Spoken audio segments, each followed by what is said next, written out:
आप इस अंदाजे से दूर हो जाओ कि दुनिया के लोग आपको छोड़ देंगे। ना ना ना, ईमानदारी से बोलना। किसी ने राम जी पर उंगली उठाने से, कोई राम भगवान पर भी उंगली उठाए तो भी मेरे राम जी महाराज सुनते रहे, क्योंकि उनको मालूम है कि ये मानव की देह है, इसमें श्रवण करना पड़े।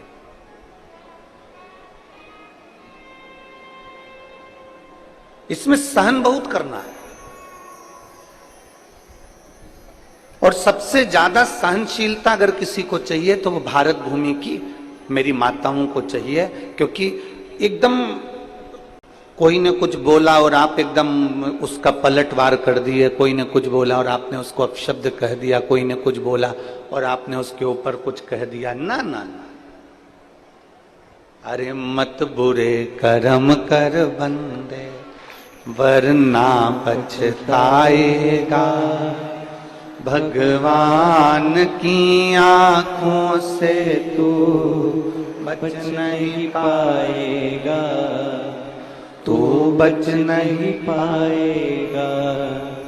अरे ओ अज्ञानी मत कर नादानी, अरे ओ अज्ञानी मत कर नादानी।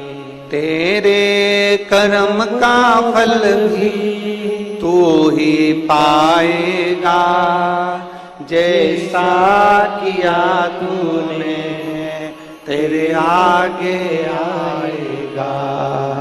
मत बुरे कर्म कर बंदे वरना पछताएगा, भगवान की आंखों से तू बच नहीं पाएगा, तू बच नहीं पाएगा। कोई कुछ कहे, आप उस जगह पर मौन रहना चालू। कोई गलत चीज हमारे पास में आ जाए, आप उसका त्याग करना चालू करो। कोई ने आपको गाली दे दी, आप उसका त्याग कर दीजिए। त्याग किसका करना? व्यक्ति का त्याग नहीं करना, गाली का त्याग करना। कोई गलत विचार मन में आ रहा है, त्याग उसका कर दीजिए।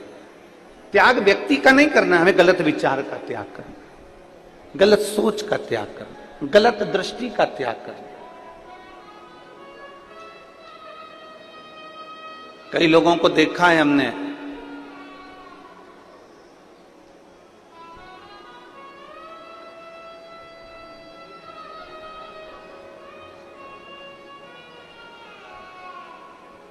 शुगर के डर से शक्कर खाना, बोलो जम के बोलो जरा, शक्कर खाना छोड़ देते हैं। कई लोगों को देखा है हमने, शुगर के डर से, जम के बोलो जरा, शक्कर खाना छोड़ देते हैं।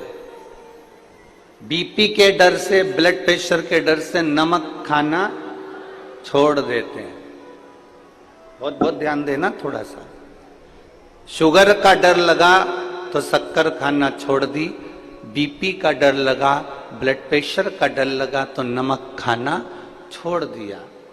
तो भगवान से भी डरो और बेईमानी का खाना।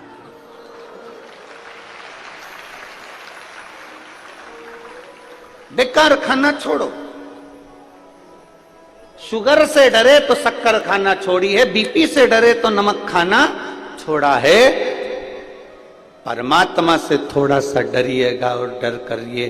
कोई गलत किसी ने कह दिया, हमें उस गलत बात को छोड़ देना। कोई गलत व्यसन आ गया, उस व्यसन को हमें छोड़ देना। गलत विचार आ गया, उस गलत विचार को हमें छोड़ देना। गलत कोई ने गाली दे दी, उस गाली को हमें, व्यक्ति को नहीं छोड़ना, उस गाली को छोड़ देना।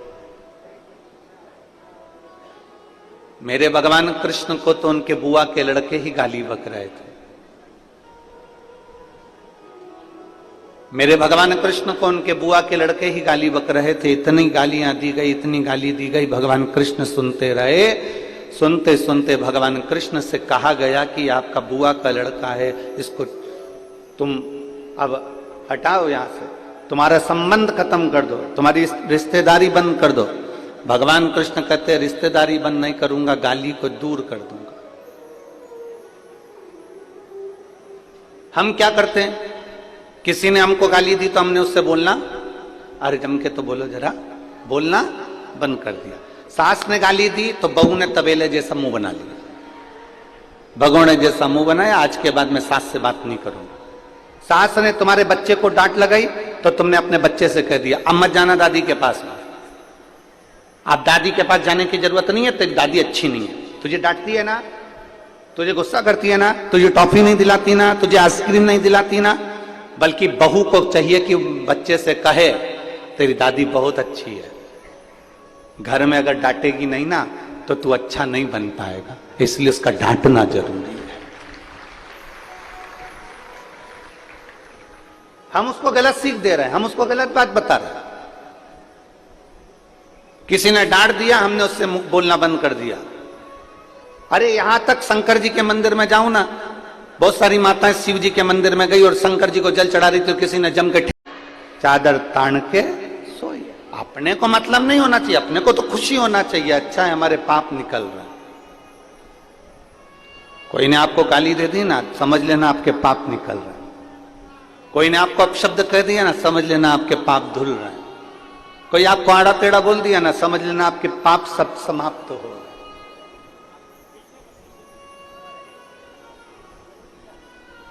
हमें बातचीत बंद नहीं करना है।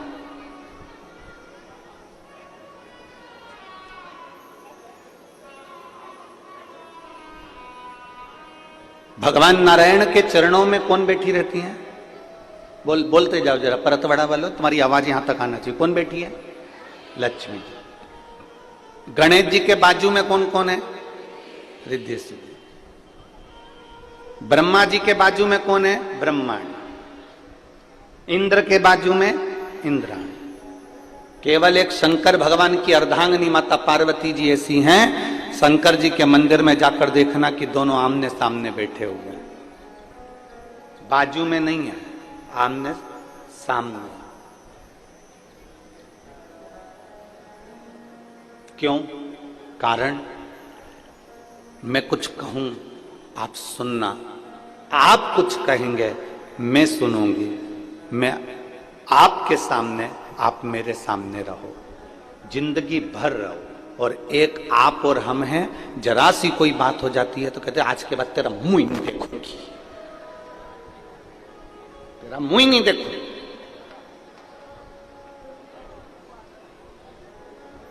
आज के बाद मेरे सामने आना मत, तेरा मुंह ना देखूं मैं। ना ना, शिव पार्वती की कथा कर रही है, कितना भी क्लेश हो जाए, कितना भी विवाद हो जाए, कितनी भी गलत बात हो जाए, तो भी अपनी बोलचाल बंद नहीं करना अपने।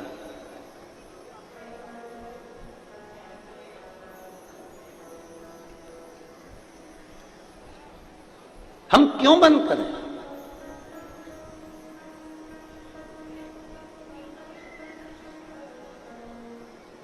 शिव जी को ज्यादा क्रोध आता था कि पार्वती जी को ज्यादा क्रोध आता था? अब दोनों का संतुलन करिए जरा। अगर आप मां भवानी का दर्शन करोगे, कालका रानी का दर्शन करोगे, काली माता का दर्शन करोगे, चामुंडा का दर्शन करोगे, तो तुम्हें लगेगा कि किसको क्रोध ज्यादा आता है? पार्वती जी को। और यदि आप भगवान शंकर का दर्शन करो, जिन्होंने अपनी जटा का बाल थोड़ा वीरभद्र को उत्पन्न करा और दक्ष प्रजापति की यज्ञ को विध्वंस कर दिया, जिन्होंने क्रोध में आकर कामदेव को भस्म कर दिया, अगर आप दर्शन करेंगे तो फिर आपको लगेगा कि शंकर को ज्यादा क्रोध आता है।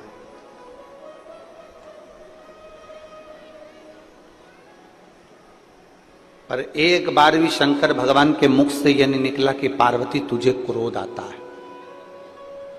पार्वती जी ने एक बार भी मुख से यह नहीं कहा कि भोलेनाथ तुमको क्रोध आता है, क्योंकि ना शंकर भगवान को पार्वती में क्रोध नजर आ रहा है, ना पार्वती को शिव जी में क्रोध नजर आ रहा है। ये दोनों एक दूसरे में वात्सल्यता देख रहे हैं, क्योंकि जिसके अंदर जो भरा होता है सामने वाले में वो नजर आना प्रारंभ हो जाता है। पति चिल्ला रहा है, पति अब शब्द बोल रहा है, और चिल्लाते चिल्लाते इतने में पत्नी ने दो शब्द कह दिए तो पति चिल्लाकर बोला, ये देख कितना गुस्सा कर रही है। अपने पति से ऐसे बात करना चाहिए। पति पत्नी से कह रहा है, अब यही बात अगर पत्नी पति से कह दे तो तुम पहले अपने आप को तो देखो, तुम कितना गुस्सा कर रहे हो, तुम कितना क्रोध कर रहे हो। दुकान पर रहते हो तो अच्छे रहते हो, बाहर रहते हो तो अच्छे रहते हो, और घर में आते हो तो इतना क्लेश करते हो। बस ये बात पत्नी ने कही, इतने में तो पति ने गाड़ी की चाबी ली, भुड़ भुड़ भुड़ भुड़ वो चल।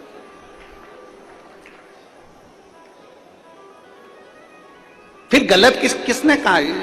जरा विचार करिए, बच्चा जब छोटा रहता है तो हम कहते हैं कितना नटखट है। बोलो बोलो, जम के बोलो, एक बार बोल के बताओ, बच्चा कितना नटखट है।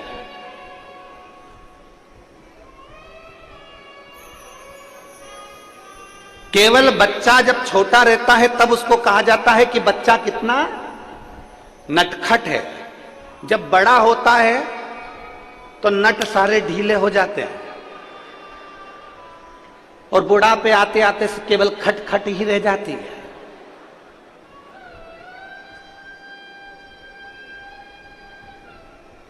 अब कोई बुढ़ापे में किसी बुढ़े व्यक्ति को 80 साल की अम्मा को कोई कह दे, अम्मा कितनी नटखट है,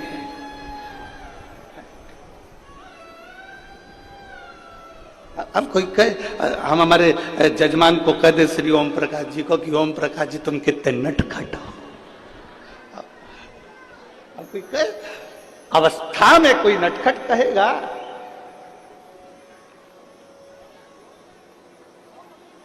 कौन कहे? हम क्या देख रहे हैं, हम क्या बोल रहे हैं? पति को क्रोध आया, उसने पत्नी से कह दिया तू गुस्सा करती है। पत्नी को क्रोध आया, उसने पति से कह दिया तू गुस्सा करती है। पर मेरे देव अधिदेव महादेव, मेरे शंकर, मेरे त्रिकालदर्शी, मेरे कैलाशी, मेरे अविनाशी, मेरे शंभु कभी पार्वती से नहीं कहते कि तू क्रोध करती है, क्योंकि शंकर को मालूम है जब दुष्टों का संहार करना है तो पार्वती का क्रोध करना जरूरी है।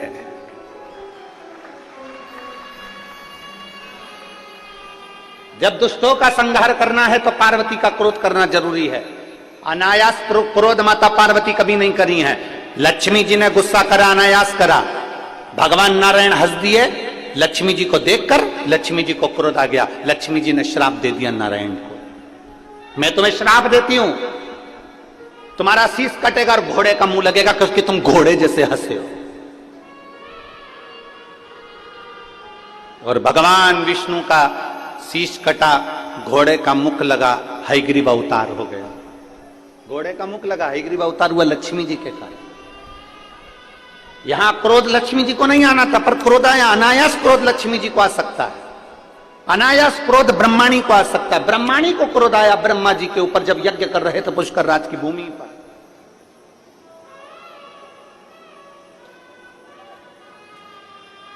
ब्रह्माणी को क्रोध आया जब पुष्कर राज की भूमि पर यज्ञ कर रहे थे और ब्रह्माणी के आने में देरी हो गई। जब ब्रह्माणी नहीं आई तब उस समय पर ब्राह्मणों ने गौ माता के मुख से गायत्री को प्रकट कर लिया और प्रकट कर कर फिर वो यज्ञ में जो बिठाया। बिठाने के बाद में स्वयं ब्रह्माणी देवी आ गई और कह दिया, मेरा अपमान कर दिया, मेरी जगह पर तुमने दूसरी नारी को बिठाया। कहीं पर तुम्हारी पूजन नहीं होगी, कहीं मंदिर नहीं होंगे। अगर मंदिर होगा तो केवल एक पुष्कर राज में होगा, केवल एक पुष्कर राज।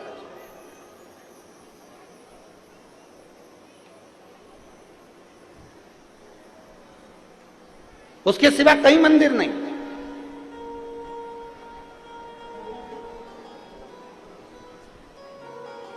और किसी स्थान पर तुम्हारा मंदिर नहीं होगा।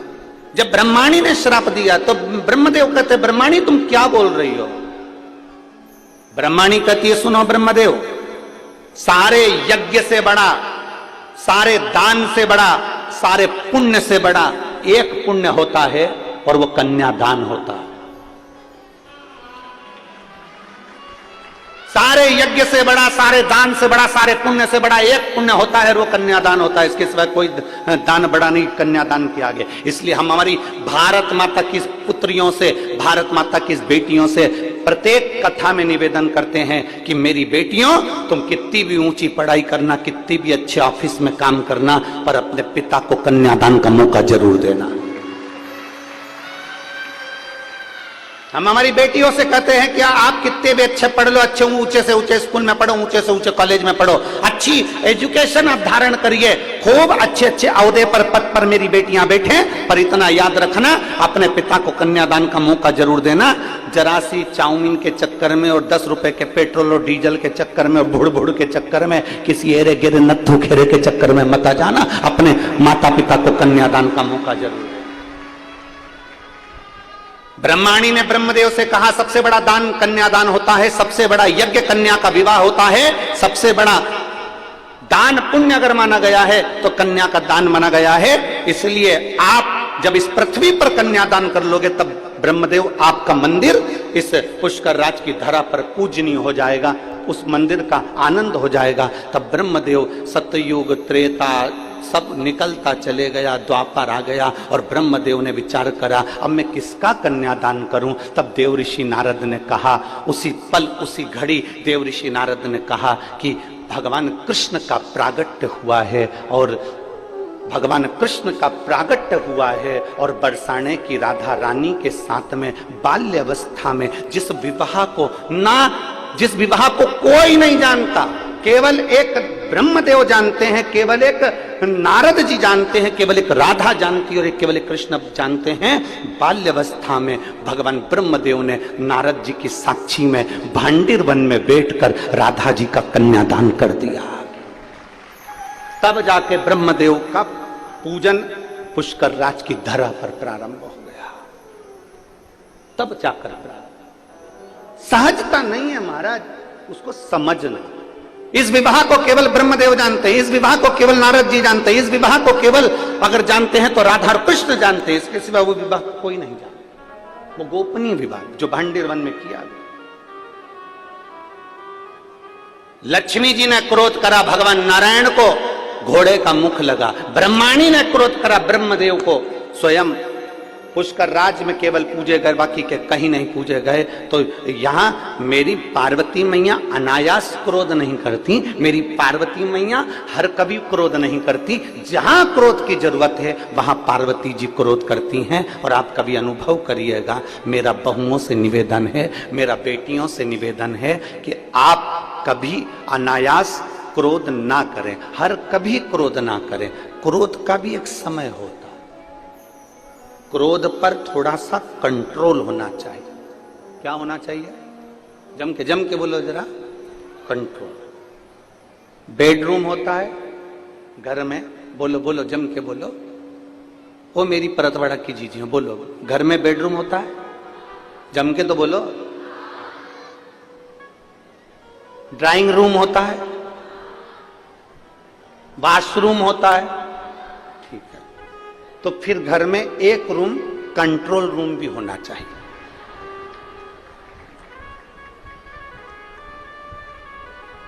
बेडरूम है ना, इधर वाली जी जरा बोलो तो बेडरूम है ना, ठीक है।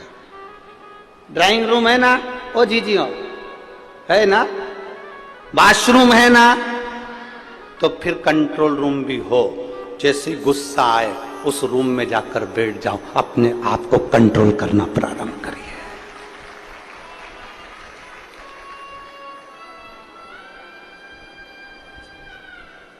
मुख पर गालियां आए उस रूम में जाकर बैठ जाओ, गालियों पर कंट्रोल होना जरूरी है। गलत विचार आए कंट्रोल रूम में पहुंच जाओ, कंट्रोल करिए अपने गलत विचारों पर। आपकी वाणी अपशब्द बोल रही है, किसी व्यक्ति के लिए अपशब्द तुम्हारे मुख से निकल रहा है, किसी के लिए आड़ा टेढ़ा निकल रहा है, किसी के लिए गाली निकल रही है, किसी के लिए ताने निकल रहे हैं। अपने भीतर जो भरा है वो ही तो बाहर निकल रहा है, जो भरा है वही तो निकल रहा है। गुलाब जामुन खाओगे, आम की डकार आएगी क्या? अरे बोलो तो जम के। कल यहां पर एक वीडियो चल रहा था परतवाड़ा का कि यहां पर वो केरी का झोलिया मिल रहा था। क्या बोलते हैं इधर महाराष्ट्र में, केरी का पना, यहीं कहीं मिल रहा था वो, उसका वीडियो बहुत चल रहा है, ठीक है। और केरी का पना लोग बांट रहे थे, केरी का पना निःशुल्क सबको दे रहे थे, गिलास भर भर के लोग पी रहे थे। अब तुमने केरी का पन्ना पिया, ठीक है, अरे बोलो तो जम के। अब केली का पन्ना पीने के बाद में जलेबी की डकार आएगी क्या? काय की डकार आएगी? केरी के पन्ने की। जो अंदर भरा है डकार भी तो उसी की आएगी। अंदर अगर विकार भरे हैं तो विकार की डकार आएगी, गालियां भरी है तो गालियां ही डकार में निकलेगी, अपशब्द भरा है तो अपशब्द निकलेगा, घृणा भरी है घृणा निकलेगी। तुम्हारे अंदर जो भरा होगा जब तुम बोलोगे तुम्हारे अंदर से वही निकलेगा जो तुम्हारे अंदर कूट कूट कर जो घृणा नफरत अपशब्द भरा पड़ा है वो निकलेगा, बाहर निकलेगा।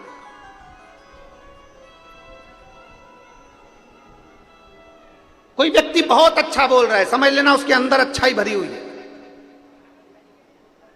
कोई व्यक्ति बहुत अच्छी व्यवहार कर रहा है, समझ लो उसके अंदर व्यवहार अच्छा भरा हुआ।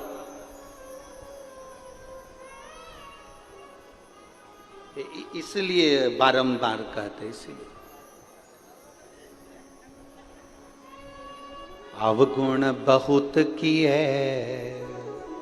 दयालु मैंने अवगुण बहुत किए, और मुख तो दिया रे तूने दाता बन के, मुख तो दिया रे तूने दाता बन के, पर कभी नहीं भजन कियो दयालु मैंने अवगुण किए।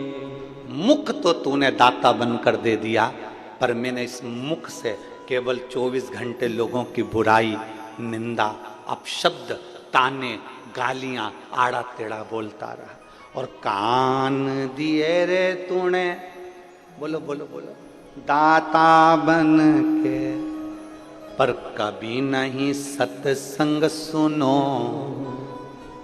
जब भी सुना केवल चुगली, केवल बुराई, केवल अपशब्द, केवल ताने, केवल गाली, केवल आड़ा टेढ़ा। और नयन दिए रे तूने, बोलो बोलो जम के बोलो जरा, दाता बन के, कभी नहीं दर्शन कियो, केवल दूरदर्शन कियो। दर्शन नहीं, केवल दूरदर्शन कियो। चित्र अच्छा देखोगे तो चरित्र भी अच्छा होगा। ये बहुत सारे सीरियल, बहुत सारे नाटक टीवियों में आते हैं, बहुत सारे सीरियल। एक लड़की ने शादी कर ली, एक जगह से उसने थोड़ा बहुत धन दौलत लेकर छुटकारा कर लिया, दूसरी जगह शादी कर ली, फिर उसने तलाक कर लिया, तीसरा पति मिला, उसने भी उसको अपशब्द किया, उसने उसको भी छोड़ दिया, चौथा पति विदेश में ढूंढा, उससे शादी कर ली, उसके साथ जाने की तैयारी कर ली। वहीं पे बेटा बेटी सब नाटक देख रहे थे। उन्होंने सोचा ऐसा होता है, पर नाटक में वो हो सकता है, पर ओरिजिनलिटी में तो बेटी केवल एक के घर ब्याह कर जाए और वहां अच्छे से रहे, ये माँ बाप की आशा रहती है, ये माता पिता की आशा रहती है। बेटी जाए ब्याह कर, उसका पति आदर करे, उसका पति सम्मान करे, उसका पति सत्कार करे।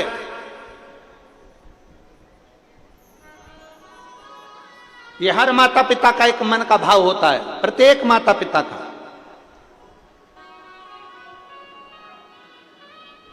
इसलिए शिव महापुराण की कथा कहती है, 3 चीजें भगवान शंकर के साथ माता पार्वती का विवाह करते समय, भगवान शंकर के साथ विवाह करते समय भगवान हिमालय राज ने शंकर भगवान में 3 चीजें देखी। 3 चीज। महाराज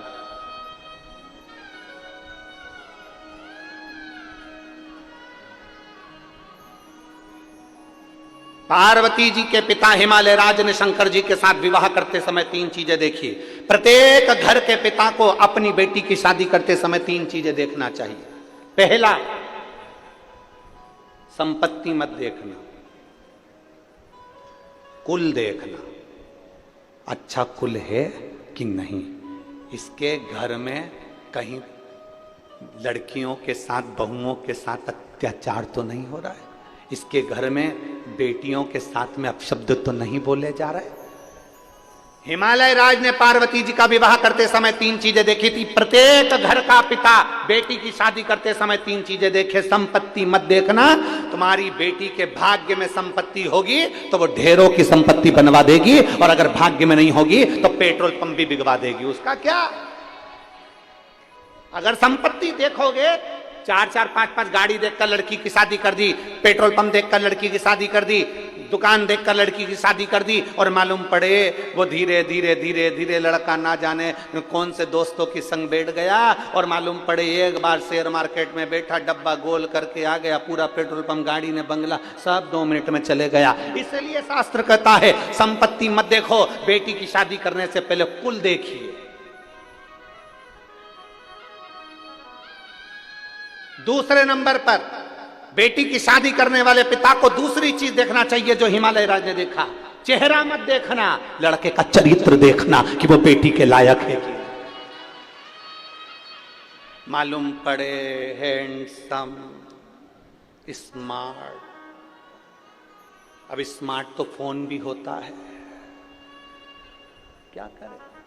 तो क्या फोन से शादी कर लोगे? स्मार्ट है नहीं, स्मार्ट तो फोन भी होता है। हिमालय राज जी ने अपनी बेटी पार्वती का विवाह करने से पहले 3 चीजें देखी। पहला, उन्होंने संपत्ति नहीं देखी, कुल देखा। दूसरे नंबर पर उन्होंने चेहरा नहीं, अब आपको बोलना है, क्या देखा? चरित्र देखा। लड़का कहीं गलत पीने खाने में तो नहीं, व्यसन में तो नहीं, बेकार जगह तो नहीं जाता, कहीं और इसका संबंध तो नहीं। मालूम पड़े हमारी बेटी जिंदगी भर रोहे कि मालूम चेहरा तो अच्छा था, स्मार्टफोन जैसा था, नजर भी अच्छा आ रहा था, कभी कभी एप्पल जैसा भी था। पर बेटी को दुख हो तो क्या मतलब का वो एप्पल का फोन किस काम का जब तुम्हें चलाना ही नहीं आए? तो बोलो तो सही ईमानदारी से, क्या काम का? गांव का कोई व्यक्ति बेचारा फसल का काम करे ना, जो जमीन में खेती बाड़ी करे, उस व्यक्ति को कोई बहुत बड़ा एप्पल का फोन दे देनी तो वो तो जाके कह दे छोरा से मेरे को नहीं चाहिए, मेरे से चले ही नहीं, मारे तो कीपैड ला के दे दे, छोटा सा नंबर दबाऊं और बात हो जाए और बाद में बात खत्म। मेरे से तो बस इतना सा चले। अभी भी यहाँ पर कई माताएं ऐसी बैठी है, कई माताएं बैठी है जिसको बड़ा बड़ा फोन चलाना नहीं आता, तो छोटा सा फोन से काम चला लेता। भले उसका लड़का 10,000 20,000 का चला है, पर वो तो वो 500-700 का चला ले। बहुत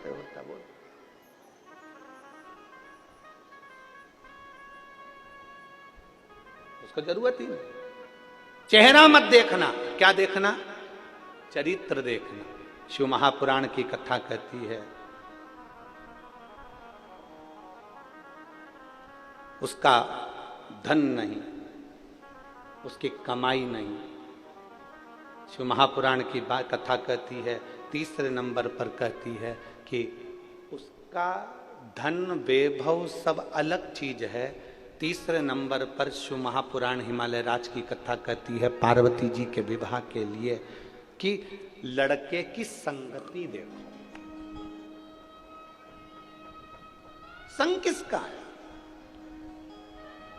ए मेरी परतवाड़ा की जीजी और जितने भारत भूमि के जितने भक्त शिव महापुराण की कथा को इस परतवाड़ा की धरी से श्रवण कर रहे हैं, इस भूमि से सुन रहे हैं, जो अपने आस्था चैनल पर, फेसबुक, यूट्यूब पर, मोबाइलों पर इस कथा को सुबह 9:30 बजे से 12:30 बजे तक सुन रहे हैं, उनसे निवेदन करेंगे 3 चीजों का स्मरण आपके जीवन में रहे।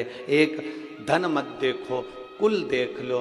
दूसरा, संपत्ति मत देखो, लड़के की संगति देख लो। और तीसरा, चेहरा मत देखो, चरित्र देख लो, तो तुम्हारी लड़की कभी दुखी नहीं हो सकती, वो सुखी ही रहे, सुखी रहे।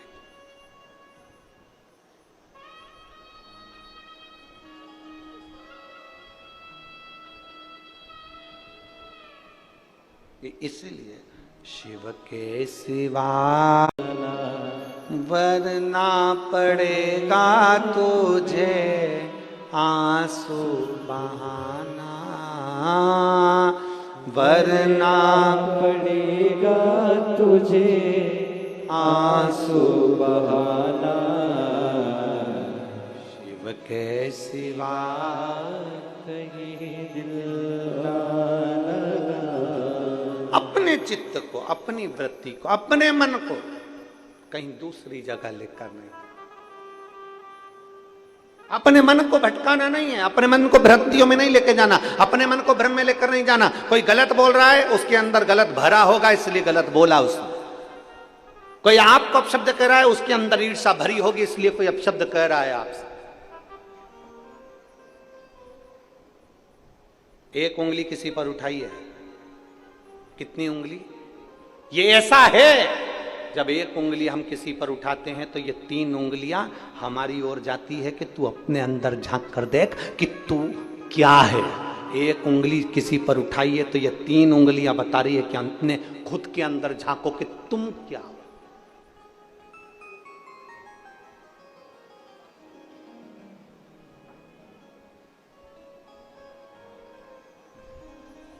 सास बहू की गलतियां निकाले, बहुत निकाले,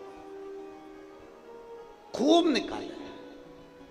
ईमानदारी से बोलना, सास अगर बहू की गलती निकालती रहे और अपनी पड़ोसन उनको, अड़ोसन उनको, रिश्तेदारों को, ननन को, जेवानी को, जेठानी को, सबको गलतियां बताती रहे, एक दिन ऐसा आएगा कि पूरे मोहल्ले के लोग कहेंगे बहू ऐसी नहीं है, सास गलतियां निकालती है तो सास ही गलत। बहू दिन भर सास की गलतियां निकालती रहे, जब मायके जाए तब गलती, जब जाए तब गलती, बहन आए तो गलती बताए, कोई आए तो गलती, पति को गलती बताए। तो एक दिन ऐसा आता है कि लोग भी समझ जाते हैं सास गलत नहीं, गलत ये है। आप एक उंगली किसी पर उठाइए, उसमें से गलतियां छांटना प्रारंभ करिए। एक उंगली किसी पर उठाइए, ये 3 उंगलियां आपकी ओर जाकर बताती है कि तुम अंदर से क्या हो, तुम्हारे भीतर भरा क्या है, तुम कैसे हो। ये 3 उंगलियां बताती है कि तुम्हारे अंदर कितना क्या भरा पड़ा है। शिव पुराण कहती है ना सास बुरी होती है ना बहू बुरी होती है, कुछ समय का चक्र होता है जो बुरा होता है, उसको टल जाने दो, दोनों में एक दिन प्रेम जरूर बढ़ेगा। एक लड़की की शादी हुई, लड़के से उसका विवाद हो गया, मायके चली गई, मायके वालों ने कह दिया मत जाना, तू हमारे पास रह। शिव महापुराण की कथा कहती है थोड़ा टल जाने दो, इस संवाद को थोड़ा टल जाने दो। लड़का लड़की में विवाद हुआ है ना, थोड़ा समझाओ, कोई बात नहीं बेटा, चल हम बैठते हैं, बात करो, अच्छे से रहो, दोनों अच्छे से रहो, प्रेम से रहो। विवाद हुआ, अभी नए नए जुड़े हुए, 1 साल हुआ शादी का, 2 साल हुआ, 3 साल हुआ, थोड़ा समय लगेगा, कम से कम 5-6 साल इंतजार करो, इसके बाद निर्णय पर पहुंचना। इतनी जल्दी निर्णय मत ले कि मुझे अब इसके साथ रहना ही नहीं। बहुत समय तुम मायके में रह रही है, जा ससुराल में ले। हो सकता है बेटी को समझाओ, तू एक बार विवाद कर कर आ गई, मान लो तेरे को ऐसा पति मिला और तूने तलाक भी ले लिया, तो हो सकता है तो दूसरी शादी करे और वो भी ऐसा ही निकल गया, तो क्या जवाब था। थोड़ा समझाओ, थोड़ा समझाने का प्रयास करिए, थोड़ा कहने का प्रयास करिए। हाँ, जब बेटी के लायक लड़का ना हो और तुम्हें लगे कि ये बेटी के लायक नहीं, सही में हाथ उठाता, मारता, ठोकता, गाली देता, अपशब्द कहता, इज्जत नहीं करता, सम्मान नहीं करता। कितनी बड़ी बात, एक बुजुर्ग व्यक्ति मरते मरते 4 बातें अपने लड़के को कहकर चले गए।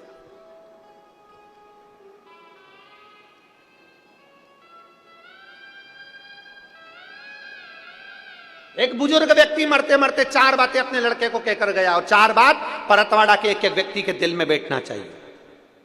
एक बुजुर्ग व्यक्ति मरते मरते 4 बातें अपने लड़के को कह गया, बेटा छांव में जाना, छांव में आना, बेटा घर में चमड़े की एक दीवार रखना। पहली बात क्या बोली? बेटा जम के बोलो परतवाड़ा वाले, छांव में आना, छांव में जाना, घर में एक चमड़े की दीवार रखना। तीसरी बात कही, मीठा ही मीठा खाना, मीठा ही मीठा। और चौथी बात कही, अपनी पत्नी को डांटना है तो बांध के डांटना। अपनी पत्नी को डांटना है तो बांध कर डांटना। ये 4 बातें बुजुर्ग कहकर चले गया। लड़के ने अमल करना प्रारंभ कर दिया। छांव छांव जाओ, छांव छांव आओ। तो लड़के ने क्या करा, अपनी दुकान तक, अपने घर से लेकर दुकान तक टेंट लगवा दिया। छांव में जाता, छांव में आता। लड़के ने सुना पिताजी ने कहा कि चमड़े की दीवार घर में रखना, तो जब गांव में कोई भैंस मरी उसका चमड़ा लाकर उसने निकलवा के अपनी दीवार पे टांग दिया। चमड़े की दीवार हो गई, बदबू मारने लगा घर। तीसरी बात, मीठा ही मीठा खाना, इतना मीठा खाया कि शुगर हो गई। और चौथी बात, अपनी पत्नी को पहले बांधता फिर डांटता। एक दिन पत्नी छूटकर अपने मायके चली गई और अपने पिताजी से कहा पापा मुझे नहीं जाना, बहुत गंदा माहौल है। पहले तो अच्छे थे, पर जब से पिताजी मरे 4 चीजें इनको बताकर चले गए। मीठा ही मीठा खाओ, चमड़े की दीवार रखो, और पत्नी को जब भी डांटना तो बांध कर डांटना, और छांव छांव जाना, छांव छांव आना। जमाई आया अपनी पत्नी को लेने के लिए। ससुर ने कहा बेटा क्या बात है, तुम पहले तो ऐसे नहीं थे, तुम पहले ऐसे नहीं थे बेटा, क्या हुआ? तो कहा मैंने अपने पिताजी का कहना माना है। मेरे पिताजी मरने से पहले ये सब चीजें बोल कर गए थे, बस बता ही रहे थे 4 चीजें, और पिताजी मर गए। उन्हें समझाया नहीं मुझको, मैंने जो सुना वैसा मैंने करा। पिताजी कह गए थे छांव में जाना, छांव में आना, तो मैंने अपनी दुकान तक, घर से लेकर दुकान तक टेंट लगवा दिया। लड़की के पिताजी ने कहा तुमने अपने पिता के शब्दों को सही से धारण नहीं करा। तुम्हारे पिताजी ने कहा था छांव में जाना, छांव में आना, मतलब जब भी अपने व्यापार के लिए जाना, दुकान पर जाना, तो सुबह जाना और शाम को आना। छांव में जाना, छांव में आना मतलब सुबह जल्दी जाओ, सूरज उगते से अपने व्यापार को चालू करो, और रात्रि को जब सब आनंद के साथ में छांव हो जाए, सारा व्यापार बंद कर फिर आओ। इसको कहते हैं छांव में जाना, छांव में आना। तूने टेंट लगवा दिया, इसको छांव में जाना, छांव में आना नहीं कहते। फिर कहा मेरे पिताजी ने कहा था मीठा ही मीठा खाना, अर्थात तेरे पिताजी ने कहा था हमेशा ईमानदारी की खाना, कभी गलत मत खाना, नमक मत खाना, मीठा खाना, अपनी इज्जत से खाना। और जब ईमानदारी का कोई खाता है तो वो मीठा ही कहलाता है, भले लड्डू ना खाए पर वो ईमानदारी की मिठाई ही होती है। मेरे पिताजी ने कहा था चमड़े की दीवार घर में जरूर रखना। तेरे पिताजी ने कहा था कोई एक व्यक्ति घर में ऐसा रखना जो तुझे सतमार्ग बताता रहे, तेरी इज्जत कराता रहे और तुझे सम्मान के शब्द बोलता रहे। चमड़े की दीवार मतलब वो व्यक्ति जो तुमको उन्नति की सीढ़ी पर लेकर जाए। चमड़े की दीवार से मतलब है वो व्यक्ति जो चमड़े का शरीर है जिसका, और तुम्हें ज्ञान उपदेश दे, तुम्हें समझाए, तुम्हें अग्रण्य लेकर जाए, वो चमड़े की दीवार के बराबर होता है। घर में एक चमड़े की दीवार रखना मतलब एक मित्र, एक परिवार का सदस्य ऐसा रखना जो तुम्हें सतमार्ग बताए, वो चमड़े की दीवार है। और चौथे नंबर पर पत्नी को बांध कर डांटो, मतलब पत्नी को कभी 4 लोगों के सामने मत डांटना, अकेले कमरे में ले जाकर डांटना, इसको कहते हैं बांध कर डांटना। तू अपनी पत्नी की इज्जत क्यों गिरा रहा है? 4 दोस्तों के सामने पत्नी को अपशब्द कह दिया, रिश्तेदार आए तो उनके सामने अपशब्द कह दिया, नंदे आई तो उनके सामने अपशब्द कह दिया, नंदोई आए तो उनके सामने अपशब्द कह दिया, छोटे कई देवरानी खड़ी रहती है और पति आया और अपनी पत्नी को डांट दिया। 4 देवरानी के सामने उस जेठानी की क्या इज्जत होगी, उसका सम्मान क्या होगा? 4 दोस्तों की पत्नी के सामने आए और डांट दिया, उन 4 दोस्तों की पत्नी के सामने पत्नी की इज्जत क्या होगी? इसलिए उस ससुर ने, उस पिता ने कहा था कि पहले बांधना फिर डांटना, अर्थात अपनी पत्नी को कहीं 4 लोगों के सामने कुछ मत कहना तो कमरे में ले जाकर कहना। बस इतनी सी बात थी। उस व्यक्ति ने चरण पकड़ लिए, ससुर जी मैंने अपने पिता के शब्द को गलत सोच लिया था, मैंने अपने पिता के शब्द को गलत सोच लिया था। हम निवेदन करना चाहेंगे, दुनिया के कई लोग कथाओं को थोड़ा थोड़ा सा काट लेते हैं और उसको गलत तरह से पेश कर देते हैं। कभी बन सके गलत तरह से पेश करने से पहले उस कथा को पूरी सुनना कि सियोर वाले महाराज ने बोला क्या था, उस कथा को पूरी निकालिए, सुनिए, इसके बाद आप कहिए कि कथा गलत है कि सही है। कहने वाला कुछ भी कह दे, अपशब्द बोलने वाला अपशब्द कह दे। एक बहू ने कुछ कहा, सास ने गलत मतलब निकाल लिया। 4 तरह के लोग होते हैं, 4 तरह का मतलब निकालते हैं। पहले कथा को पूरा सुनो कि उस कथा का विस्तार वर्णन क्या करा गया है, उस कथा में बोला क्या गया था, उस कथा में कहा क्या गया था। छोटी सी बात लोगों ने, जैसे लोग कह दिए बेलपत्री प्रसाद। अरे गुरुजी ने क्या कहा था, पहले मेहनत करो, अपनी पूरा परिश्रम करना, फिर एक बेलपत्र शहद की ले जाकर समर्पित करना देवाधिदेव महादेव को। लोगों ने आधा काटा, आधा छाटा, थोड़ा सा निकाला और प्रस्तुत कर दिया। उसको समझो, कहां से बोला गया है, कहां से लिया गया है, क्यों बोला गया है, किस लिए बोला गया है, उस प्रसंग को समझने की जरूरत है। उठाया, कह दिया, प्रस्तुत कर दिया ना।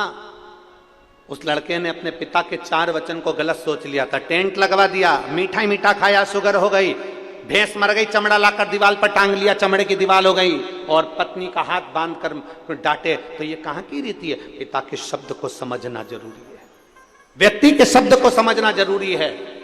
घर में सास बोलती है, बहू को समझना जरूरी है, और बहू बोले तो सास को समझना जरूरी है।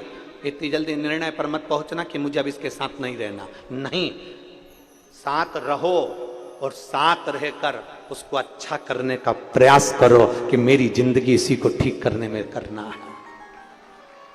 अब दूसरे को अच्छा करना है तो पहले क्या करना पड़ेगा? जम के बोलो जरा। बहू को अच्छा बनाना है तो सास को क्या करना पड़ेगा? बोलो बोलो, जम के बोलो री परतवाड़ा वाली जी। पहले क्या करना पड़ेगा? खुद को अच्छा बनना पड़ेगा। गायत्री परिवार वाले कहते हैं हम सुधरेंगे, बोलो बोलो जम के, हम सुधरेंगे युग सुधरेगा, हम बदलेंगे युग बदलेगा। पहले बदलना किसको पड़ेगा? हमें अपने आप को। पहले सुधरना किसको पड़ेगा? हमें अपने आप। जब हम ही नहीं सुधर रहे तो फिर दुनिया क्या सुधरेगी? हम ही नहीं सुधर रहे। एक पंडित जी प्रवचन में कह रहे थे 4 महीना चतुर्मास में बैंगन नहीं खाना चाहिए। पंडित जी प्रवचन में कह रहे थे 4 महीना चतुर्मास में बैंगन नहीं खाना चाहिए।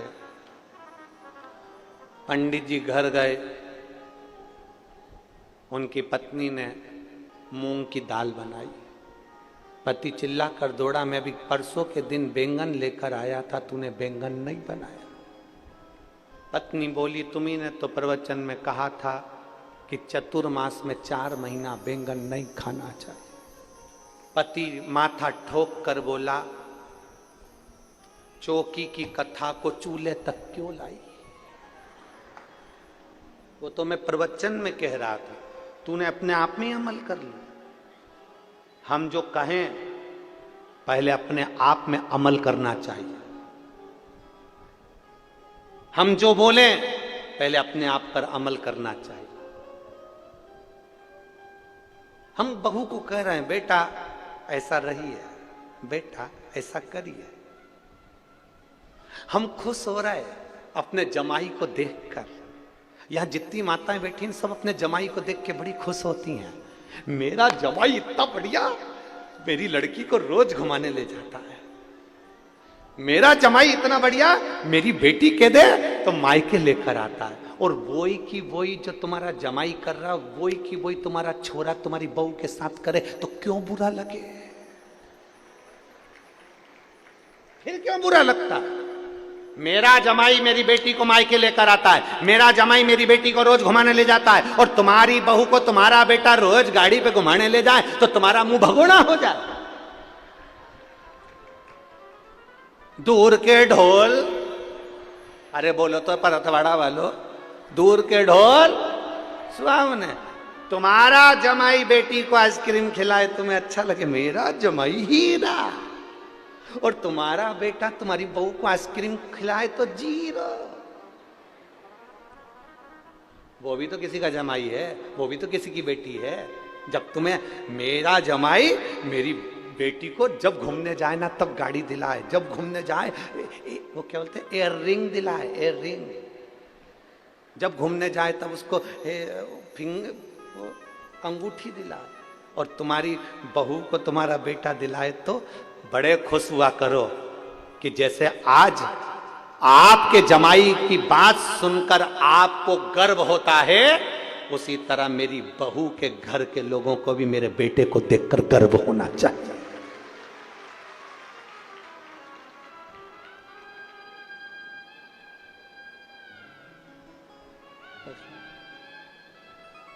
दूर के ढोल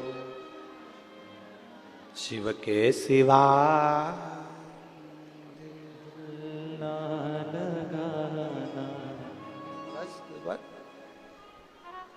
दूसरा करे तो अच्छा, अपन करें तो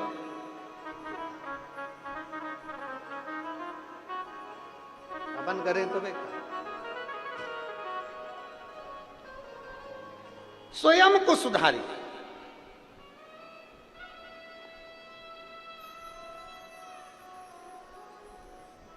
और जिस दिन हम स्वयं सुधर गए, हम सुधरेंगे।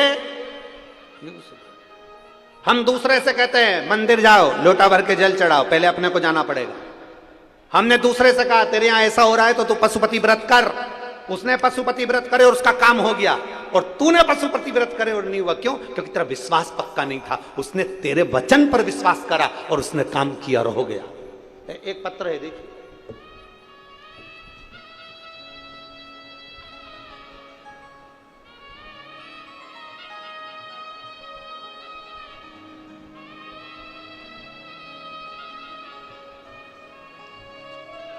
मेरा नाम प्रियंका नंद किशोर मुच्छेकर है। मैं आकोट जिला अकोला की रहने वाली हूँ। कहीं बैठी हो तो हाथ हिला सकती हैं। अगर कहीं बैठी हो तो हाथ हिला सकती हैं। मेरा नाम प्रियंका नंद किशोर मुच्छेकर है। मैं आकोट जिला अकोला की रहने वासी हूँ। कहीं बैठी हो तो अपने हाथ हिला सकती हैं। आकोट जिला अकोला की रहने वाली हूं। मेरा मोबाइल नंबर ये है। मैं 11 साल से नौकरी के लिए स्पर्धा परीक्षा दे रही थी, पर मेरा कहीं पर नहीं हुआ। फिर मैंने 11 साल एग्जाम देने का प्रयास किया। एग्जाम देने के बाद मेरा जब सिलेक्शन नहीं हुआ तो मैंने परीक्षा देना बंद कर दिया। मैंने परीक्षा देना बंद करी क्योंकि मैं परीक्षा में फेल हो जाती। 2022 में मेरी मां ने मुझे शिव महापुराण की कथा टीवी पर सुनाई, कथा के बारे में बताया। मैंने बोला माँ, ऐसा महाराजों तो ढेर सारी बातें बोलता रहता है, क्या होगा? मेरी माँ ने कहा वो सियोर वाला महाराज कहता है कि हिम्मत मत हारना, एक बार फिर परीक्षा दे और फॉर्म भर। 11 साल परीक्षा देने के बाद में मैंने फॉर्म भरना बंद कर दिया, पढ़ना बंद कर दिया। तब आपकी कथा सुनकर मुझे बल आया। आप कहते हो हिम्मत मत हारना, महादेव तुम्हारा साथ देगा। एक बार नहीं 4 बार अगर परीक्षा देना है तो 5 बार दो और बाबा के ऊपर भरोसा रखो। मैंने अपनी माँ के कहने पर टीवी पर कथा सुनना प्रारंभ करी और फिर मैंने पशुपतिनाथ का व्रत किया। एक बार मेरा पशुपति व्रत पूरा हो गया, उसका कोई फल नहीं मिला। मेरी माँ कहती है कोई बात नहीं, दूसरी बार फिर कर। 2 महीने बाद मैंने पशुपतिनाथ का फिर व्रत करा, पर मेरा उस व्रत से भी कोई सिलेक्शन नहीं हुआ। तब मेरी साथ की सहेलियों ने कह दिया व्रत करने से अगर किसी को सिलेक्शन हो जाता तो ना जाने कितनों का हो जाता। तब मैंने व्रत नहीं करा, पर मेरी माँ ने कहा एक बार फिर व्रत कर। तब मैंने तीसरी बार व्रत करा और बाबा की कृपा का क्या गुणगान करूं। आज मैं सरकारी स्कूल में शिक्षक के पद पर मेरी एडमिशन हुआ। मैं बाबा को धन्यवाद देती हूँ। कहीं बैठी हो, मेरा नाम प्रियंका नंद किशोर मुच्छेकर है। मैं आकोट जिला अकोला की निवासी हूँ और मेरा मोबाइल नंबर ये है। आई हैं क्या? पीछे हैं? एक बार हाथ हिलाओ, दिख जाएगी। कैमरे में कैच कर लो तो टीवी पर दिख जाएंगी। हमको तो नजर नहीं आ रही यहाँ से। हाँ ठीक है, दिख गए हो। एक बार वापिस हाथ हिला दो। हाँ ठीक है, दिख गए हो। श्री शिवाय नमस्तुभ्यम। बधाई आपको बहुत बहुत। प्रयास करो, थोड़ा थोड़ा संघर्ष करना पड़ सकता है, थोड़ी मेहनत करना पड़ सकती है, पर आगे बढ़ने का प्रयास करें। दुनिया के लोग कितनी भी टांग खींचे, दुनिया के लोग कितना भी अपशब्द कहे, दुनिया के लोग कितना भी ताना दें, आपकी जब गरीब परिस्थिति रहती है, आपके जब दुख का समय रहता है, दुनिया का कोई व्यक्ति तुम्हारा साथ देने नहीं आता। तब तुम्हारे भीतर का विल पावर, तुम्हारे भीतर की हिम्मत तुम्हें अंदर से आकर बोलती है कि चिंता मत करना, तेरा काल अधिपति महाकाल तेरे साथ खड़ा है, बढ़ आगे बढ़। इसलिए शिव के सिवा कहीं दिल ना लगाना, शिव के सिवा कहीं दिल ना लगाना, वरना पड़ेगा तुझे आंसू बहाना, वरना पड़ेगा तुझे आंसू बहाना, शिव के सिवा कहीं दिल ना लगाना, शिव के सिवा कहीं दिल ना लगाना, शिव के सिवा कहीं दिल ना लगाना, शिव के सिवा कहीं दिल ना लगाना, बड़े भाव से दोनों हाथों से आनंद के साथ, वरना पड़ेगा तुझे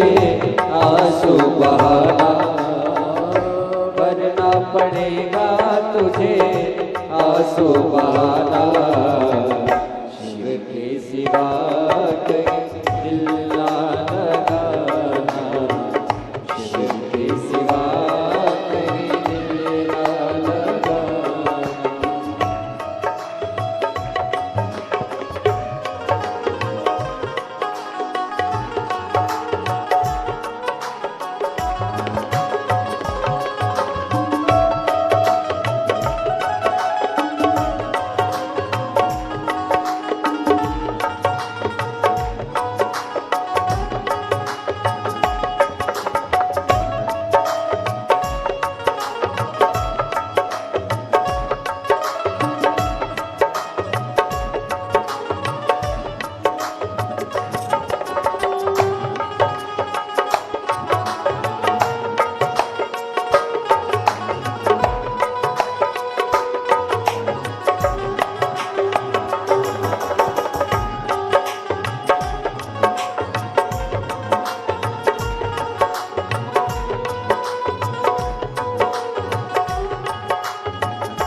दिल ना लगाना।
गया अब समय कहाँ है, बीत गया अब समय कहाँ है। बाला बन गया आज जवाए, बाला बन गया आज जवाए, बीत गया अब समय कहाँ है, बीत गया अब समय कहाँ है। सोच समझ के, सोच समझ निकाला, शिव के सिवा कहीं दिल ना लगाना, शिव के सिवा कहीं दिल ना लगाना। वरना पड़ेगा तुझे, वरना पड़ेगा तुझे आंसू बहाना, शिव के सिवा कहीं दिल ना लगाना, शिव के सिवा कहीं दिल ना लगाना।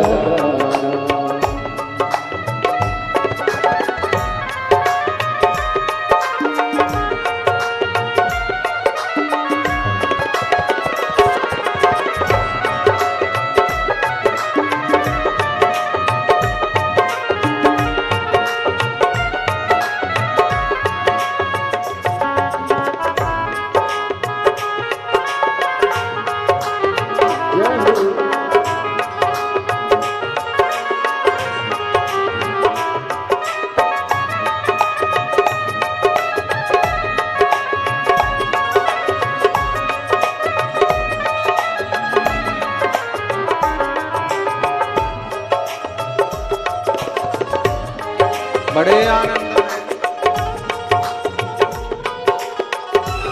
पीछे वाले भी दोनों हाथों से बड़े भाव के साथ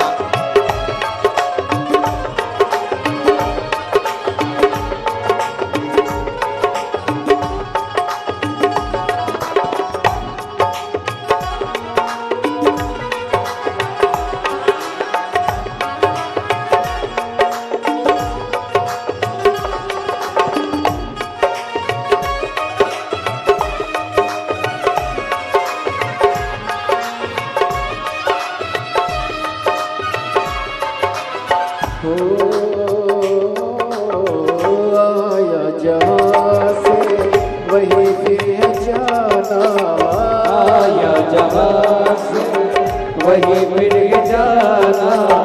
वहाँ साथ डालना पैसा खजाना, वहाँ साथ जाना पैसा खजाना। आया जहाँ से वही फिर जाना, आया जहाँ से वही फिर जाना। वहाँ साथ जाना पैसा खजाना, वहाँ साथ जाना पैसा खजाना। पूछेगा तो क्या, पूछेगा तो क्या करोगे बहाना, शिव के सिवा कहीं दिल ना लगाना, शिव के सिवा कहीं दिल ना लगाना। वरना पड़ेगा तुझे आंसू बहाना, वरना पड़ेगा तुझे आंसू बहाना, शिव के सिवा कहीं दिल ना लगाना, शिव के सिवा कहीं दिल ना लगाना, शिव के सिवा कहीं दिल ना लगाना, शिव के सिवा कहीं दिल ना लगाना। हार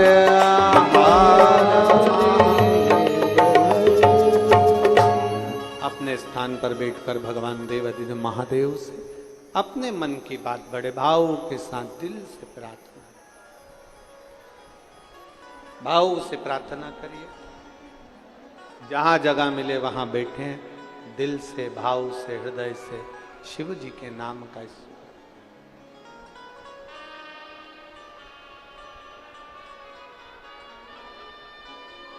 जितने लोग आस्था चैनल पर कथा सुन रहे हैं वो भी सोफे पर, पलंग पर, जमीन पर जहां बैठे हों वहां बैठकर इस व्यासपीठ के माध्यम से साथ में शिव महापुराण के इस मूल आनंदमय शब्द का उच्चारण करें और अपने दिल की बात बाबा से कहें।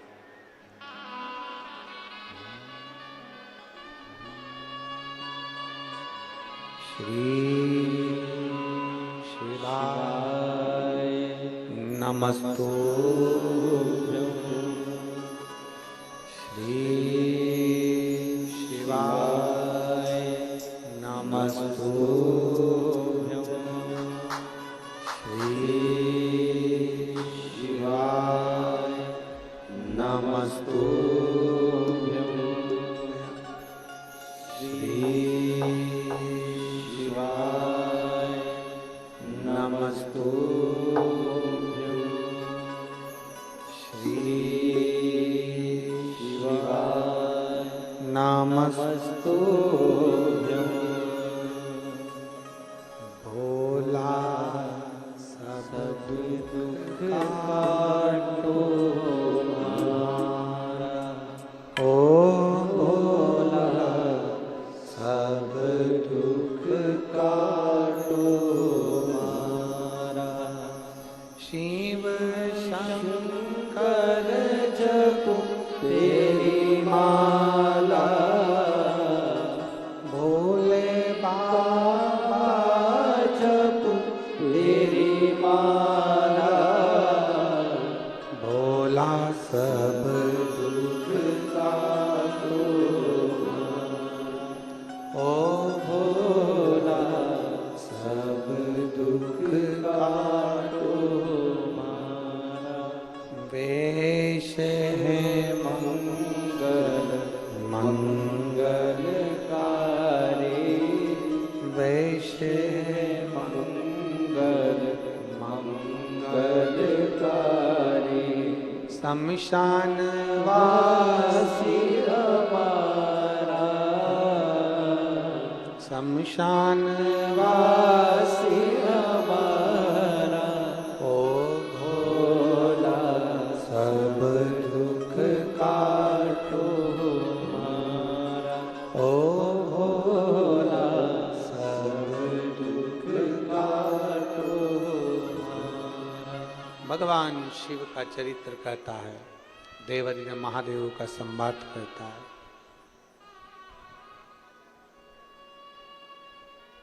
संसार में कोई बुरा नहीं।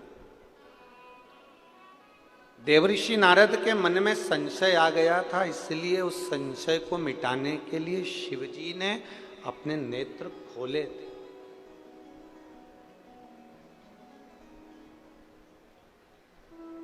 संशय को मिटाना।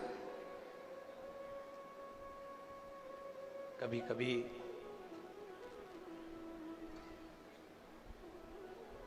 हमारे भीतर ऐसा भाव उत्पन्न हो जाता है कि हम दुनिया के दोष देखते हैं। देवऋषि नारद ने भी देखा है।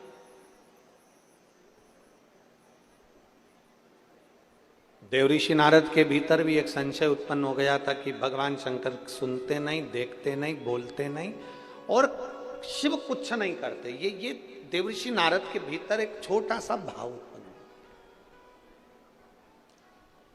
पर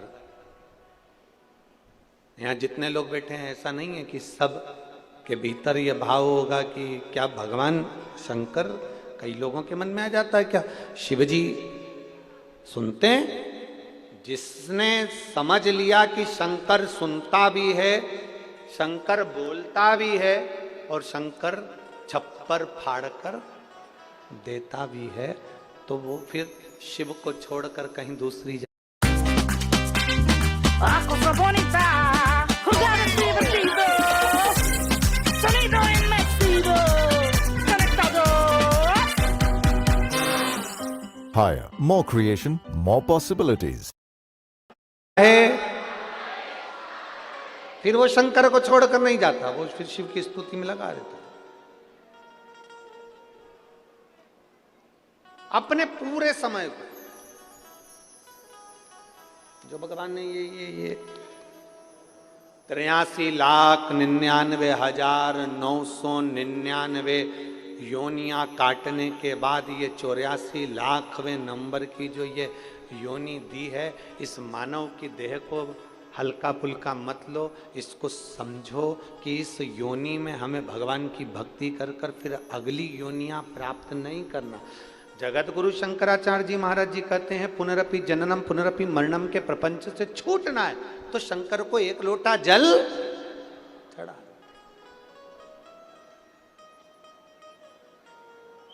और यह मत सोचना कि बहुत बड़ा शिवालय मिले, बहुत बड़ा शंकर का मंदिर मिले, वहीं जाकर जल चढ़ाएंगे। ना ना ना, तुम्हारे घर के करीब में, तुम्हारे घर के पास में, तुम्हारे घर के नजदीक में जो शिवालय वहां जाकर जल चढ़ा, वहां चले जाओ।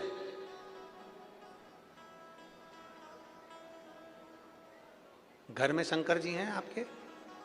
किस किस के घर में है? जरा हाथ उठाओ तो जरा। सबके यहाँ है? रखो रखो, बहुत बढ़िया। हमने एक बार पहले बात कही थी, कई लोग एक प्रश्न करते हैं कि गुरुजी क्या घर में केवल एक ही शंकर जी रखना चाहिए? क्या घर में एक शिवलिंग रखना चाहिए कि दो रखना चाहिए? कितने कितने शिवलिंग हम घर में रख सकते?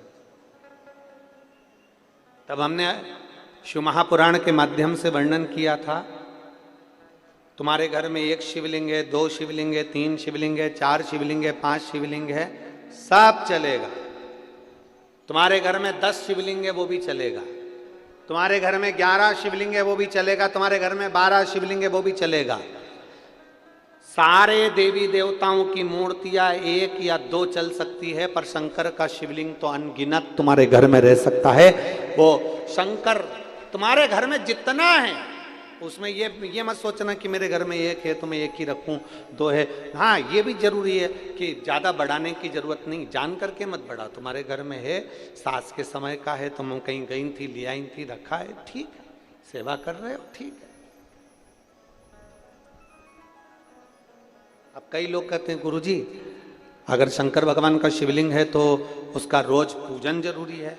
हम कहते हैं अगर मान लो कहीं जाना है, कहीं जाना है और घर में शिवलिंग है तो उस पर एक बेलपत्र चढ़ाकर तुम 10 दिन के लिए भी चले जाओगे ना, तो भी मेरा शंकर कभी तुम्हारे ऊपर रुष्ट नहीं होगा। मेरा शिव जी कभी नहीं कहेगा कि तूने मेरे ऊपर जल नहीं चढ़ाया। वो प्रसन्न की प्रसन्न ही रहेगा, वो प्रसन्न की प्रसन्न ही रहेगा। उसकी प्रसन्नता कम नहीं होगी, वो प्रसन्नता का भाव उसके अंदर रहेगा। अब दुनिया के लोग कहते हैं कई बार कि शंकर जी गुस्सा कर देते हैं, अगर तुम ऐसा नहीं करोगे तो भगवान शंकर क्रोध कर देंगे। कई लोग कहते हैं तुमने पशुपति व्रत ऐसा कर दिया इसलिए शंकर जी ने क्रोध कर दिया। ना ना ना, तुमने क्रोध, शंकर भगवान अपने भक्त पर कभी क्रोध करते ही नहीं है।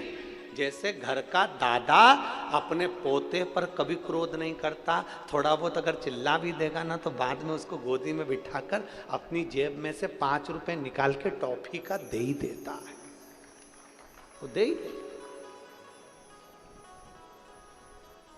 एक बार दोनों हाथ उठाकर हर हर महादेव